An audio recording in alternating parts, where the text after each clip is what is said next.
कक्षा सप्तमी विषय विज्ञान अध्याय 4 ऊष्मा, जिसमें हम भाग 2 का अध्ययन करेंगे। भाग 1 में हमने ऊष्मा की परिभाषा तथा तापमापन की युक्तियों के बारे में अध्ययन किया। अब हम इस भाग में ऊष्मा स्थानांतरण की कुछ विधियों का अध्ययन करेंगे, जिसमें कौन कौन सी विधियां हैं एवं ऊष्मा का स्थानांतरण कितने प्रकार से होता है, इसके बारे में पढ़ेंगे। हम जानते हैं कि जब किसी बर्तन को ज्वाला पर रखते हैं तो वह तप्त हो जाता है। इसका कारण है ऊष्मा ज्वाला से बर्तन की ओर चली जाती है।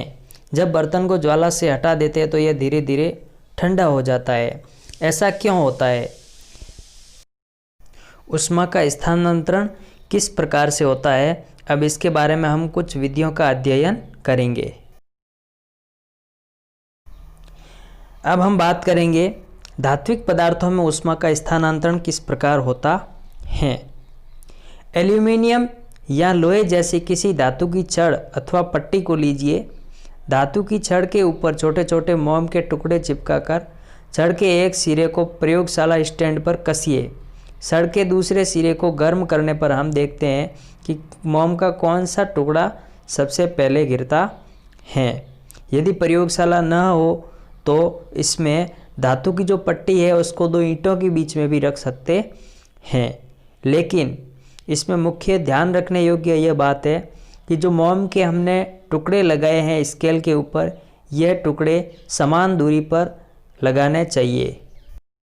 जैसा कि आप चित्र में देख रहे हैं, जो स्केल है इसके नीचे जो मोम के टुकड़े लगे हुए हैं वो मोम के टुकड़े धीरे धीरे पिघल करके नीचे गिर रहे हैं। इसका मुख्य कारण है कि जो मोमबत्ती से ऊष्मा उत्पन्न हो रही है वो ऊष्मा स्केल में अधिक ताप से कम ताप की ओर जा रही है। जैसे जैसे यह ऊष्मा लोहे की पन्नी में या लोहे की छड़ में प्रवेश करेगी वैसे वैसे यह मोम के टुकड़े गिरते जाएंगे।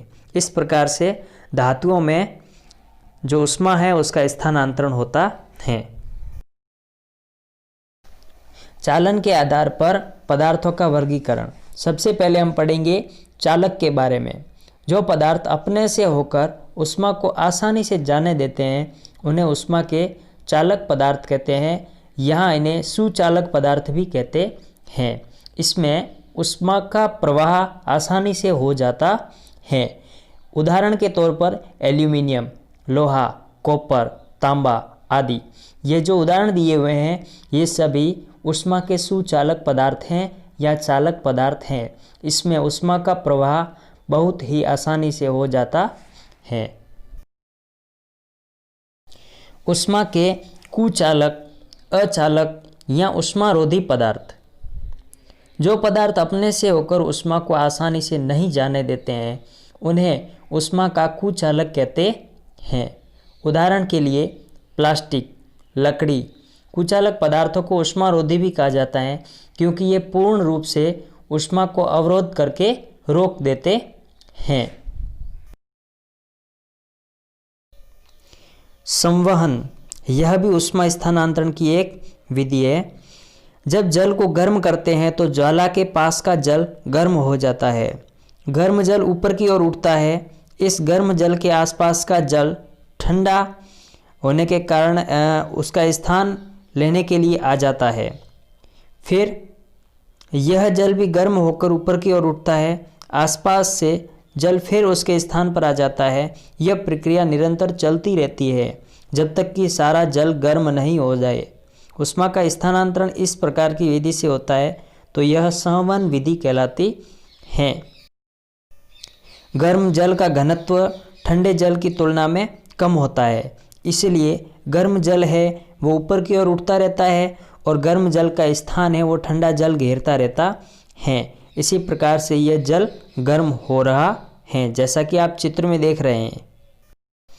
आगे हम संवहन विधि के कुछ उदाहरणों के बारे में अध्ययन करते हैं। समुद्र समीर। समुद्र की ओर से आने वाली वायु को समुद्र समीर कहते हैं। समुद्र समीर की ठंडी वायु का लाभ उठाने के लिए तटीय क्षेत्रों में भवनों की खिड़कियां समुद्र की ओर बनाई जाती हैं। थल समीर, यह समुद्र समीर की विपरीत प्रक्रिया है।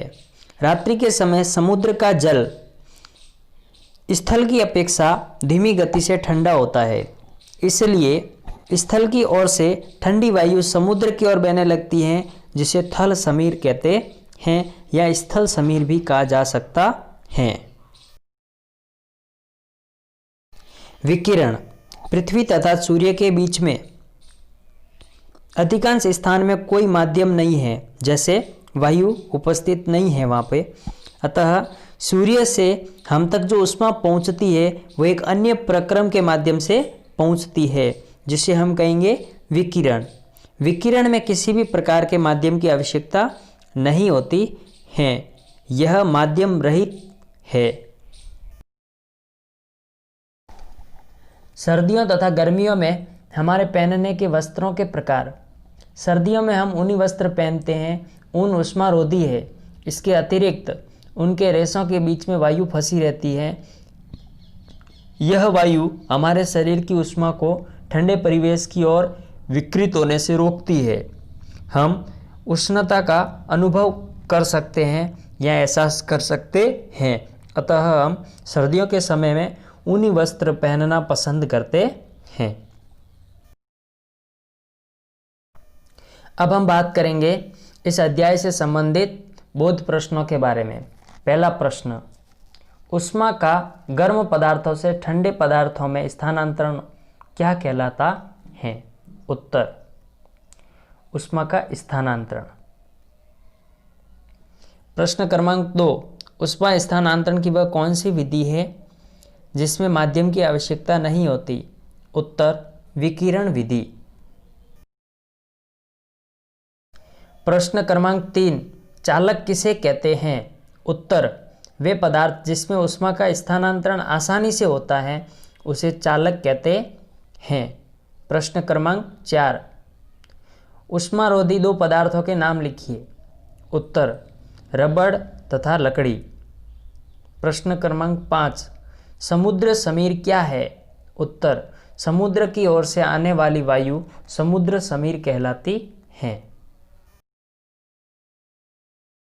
गृह कार्य, ऊष्मा स्थानांतरण की संवहन तथा विकिरण विधि का वर्णन कीजिए।